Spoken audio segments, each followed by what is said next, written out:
Hello, this is Cameron with the Zezvista podcast, including Josh, Yeah.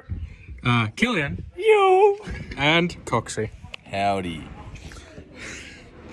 And today with this podcast, we shall talk about the mysterious murder of the famous old school rapper, Tupac Shakur. So I'm going to go over Tupac Shakur's death and how it happened. So basically in Las Vegas in the year 1996, Tupac Shakur got gunned down while sitting at a red light. During the incident, Tupac was in a BMW driven by Death Row Records founder Marion Knight, aka Suge Knight. They were waiting at a red light near the Las Vegas Strip when a white Cadillac pulled up next to them and shot Tupac multiple times. So, he died in 1996. A long time ago now. How long ago was that, guys? 1996, currently it's 2024. That was long time. 28 years. 28 years ago. 28 years he's been dead for. That's 10 years longer than all of us. It's crazy that his music is still popping to Still this day. popping. He's Still crazy. going crazy throughout the black That community. just shows the influence that he had And on all the communities. Imagine if he was still alive, still making music. How big would he be right now, currently? That's just something Still. that Or did his death make him bigger? exactly. That could have put him on the spotlight, his death. Or is he still alive? We never There's know. lots of mysteries. There's a lot of conspiracies on it.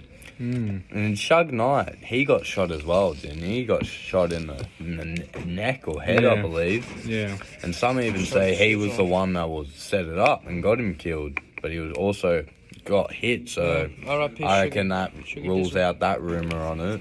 I know he's not dead, but... Now we are here to discuss about the possible suspects in the killing of Tupac. One of the main suspects of the killing was Suge Knight. Due to Suge Knight believing that Tupac leaving Death Row Records made him feel betrayed and pissed off, so that had him on bad terms beforehand of the apparent shooting.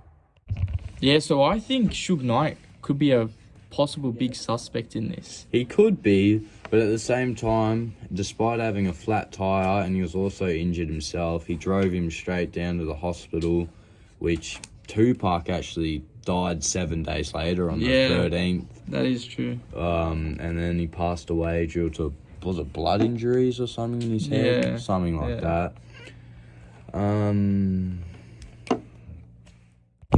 Well, I believe Suge taking him to the actual hospital was a cover-up, and that he got someone else to kill him, and Suge just took him to the hospital to make himself clear that it wasn't him, but in the end it was. That is true. It's a possibility. I mean, at the end of the day, I don't really know what happened. I believe the actual suspected killer of Tupac got killed in a drive-by by a motorbike around 2009 or something like that. That is true.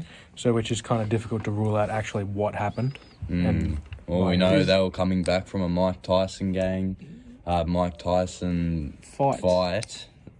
And apparently the people, they had beef at the game. Tupac was rolling with Bloods, and there was some Compton Crips there. So whether he got followed back from the fight or Suge. Because Or was it I set know up? for a fact, Snoop Dogg has actually spoke about on podcasts about how he was there that night and there was high tensions between Tupac and the people that he was rolling with that night, and Suge a lot of Knight blood and the Crip blood things. Crip. And there's a lot of high speculation that possibly they were the ones who followed them after the Mike Tyson fight, and whether or Crip or blood associated people were the ones who killed. Which very well could be the fact. There's a lot of gang violence and... Another big suspect for the killing was Dwayne Keefe Davis, as he confessed that he was responsible for the murder of Tupac.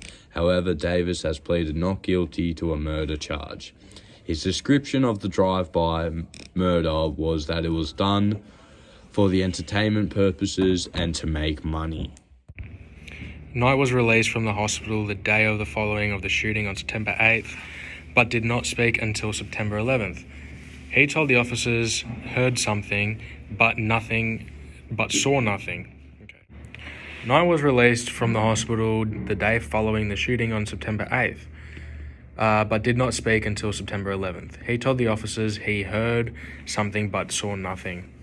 The night of the shooting, a spokesman for the officers said Knight's statement did nothing to help the investigation. Officers at the same time of Shakur's hospitalization reported having no leads. SGT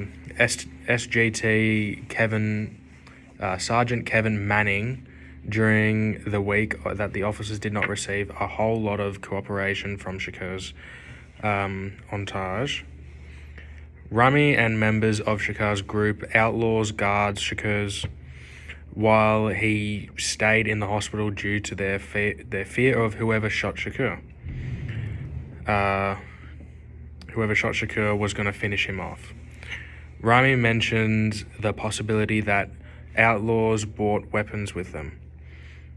While the critical care unit on the afternoon of Friday, September 13th, 1996, Shakur died of respiratory failure that led to cardiac arrest. After the removal of his right lung, doctors attempted to revive him but could not stop the hemorrhaging.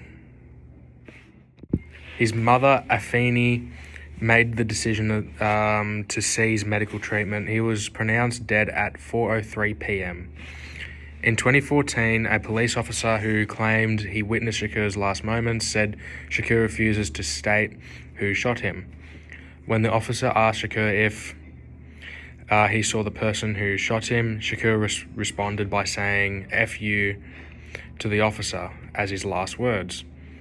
Paramedics and other officers present at the scene did not report hearing Shakur say those words, nor did Knight or Alexander, who were almost present. 1 year after the shooting, Sergeant Kevin Manning, who headed to the investigation, told Las Vegas Sun investigative reporter Kathy Scott that Shakur's murder may never be solved. The case slowed early in the investigation. He said, as few new clues come in and witness calmed up. Manning stated the investigation was a standstill. A collaboration of Shakur's and a member of the Outlaws said he was positive law enforcement, knew what happened, and added, this is America, we found bin Laden. In 2002, the Los Angeles Times published a two-part story by Chuck Phillips titled Who Killed Tupac Shakur? Based on a year-long investigation, Phillips reported that the shooting was carried out by a Compton gang called the Southside Crips to avenge the beating of one of its members by Shakur a few hours later. Orlando Anderson, the Crip whom Shakur had attacked, fired the fatal shots. Las Vegas police considered Anderson as a suspect and interviewed him only once, briefly. Anderson was killed nearly 2 years later in an unrelated gang shooting. Phillips' article also implemented East Coast rappers, including Notorious B.I.G., Tupac's rival at the time, and several New York City criminals. Haaretz, an Israeli newspaper, reported in 2011 that the FBI released documents as a result of a Freedom of Information Act requested, revealing its investigation of the Jewish Defense League for extorting protection money from Shakur and other rappers after making death threats against them. In 2017, Knight claimed he might have been the target of the attacker that killed Shakur, arguing that it was a hit on him as staged coup to seize control of Death Row Records. Tupac Shakur attended the Bruce Sheldon vs. Mike Tyson boxing match with Suge Knight, the head of Death Row Records, at the MGM Grand in Las Vegas, Nevada. After leaving the match, one of Knight's associates, Trevin Trey Lane, a member of the MOB Pierce gang based in Compton, California, spotted Orlando Baby Lane Anderson, the rival Southside Compton Crips gang, gang in the MGM Grand lobby earlier that year. In July 1996, Anderson and a group of Southside Crips attempted to rob Lane in a Foot Locker store at the Lakewood Center Mall in Lakewood, California. Lane told Shakur, who in turn attacked Anderson in a lobby. Shakur asked Anderson if he was from the Southside Crips, and punched him in the face, knocking him to the ground. Shakur Knight's encouraged assistance in assaulting Anderson. The fight, which was captured on the MGM Grand video surveillance, was broken up by hotel security. After the brawl, Shakur returned to his hotel, the Las Vegas Luxor.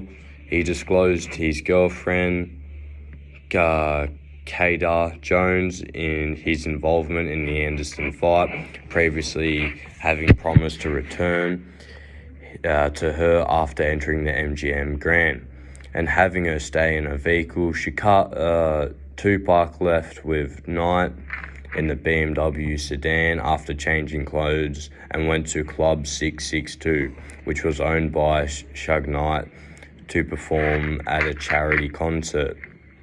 The shooting and aftermath. At 11 to 11:05 p.m., Tupac and Knight were halted on Las Vegas Boulevard by officers from the Las Vegas Metropolitan Police Department Bike Patrol for playing the car stereo too loudly and not having license plates. The plates were found in the trunk of Knight's car. The party was released a few minutes later without being cited. At 11:10 p.m., while they were stopped at the red light at the intersection of East Flamingo Road and Novel Lane in the front of Maximum Hotel, a vehicle occupied by two women pulled up on the left side. Shakur, who was talking through the window of his brand new 1996 BMW 70IL, exchanged words with the two women and invited them to the Club 662.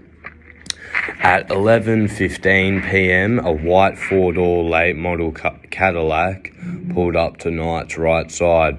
The shooter, seated at the back of the Cadillac, rolled down the window and rapidly fired gunshots from a .40 cal Glock 22 at Shakur's BMW. Shakur was hit 4 times, twice in the chest, once in the arm, once in the thigh. One of the bullets went into Shakur's right leg. Knight was hit in the head by fragmentation. Shakur's bodyguard, Frank Alexander, stated that when he was about to ride along with Shakur in Knight's car, Shakur asked him to drive Jones's car instead in case they needed additional vehicles from Club 662 to their hotel. Alexander reported in his documentary Before I Wake that shortly after the assault, one of the convoy's cars followed the assailtant, but he never heard from the occupants. Yaku Kavidi was riding in the car behind Shakur with bodyguards at the time of the shooting, and along with members of the death row entourage, refused to cooperate with police. Despite Knight's injuries and his vehicle having a flat tire, he was able to drive Shakur and himself a mile from the site to Las Vegas Boulevard and Humron Avenue. They were again pulled over by Bike Patrol, who alerted paramedics through radio. After arriving on the scene, police and paramedics took Knight and Shakur to the University Medical Center of Southern Nevada.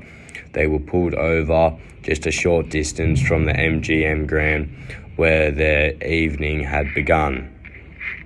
Gobi Rami, a death row music video director who visited Tupac at the hospital, later reported that he received news from death row marketing employee that the shooting had called record labels and threatened Shakur. Golby told Las Vegas police, but they were claimed to be understaffed. No attackers came to the hospital. Tupac said he was dying while being carried into the emergency room.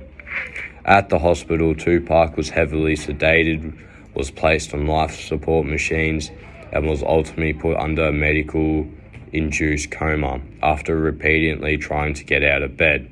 He was visited by Jones and regained conscious when she played Doc McLean's Vincent on the CD player next to his bed. According to Jones, Tupac moaned and his eyes were filled with mucus and swollen. Jones told Tupac that she loved him.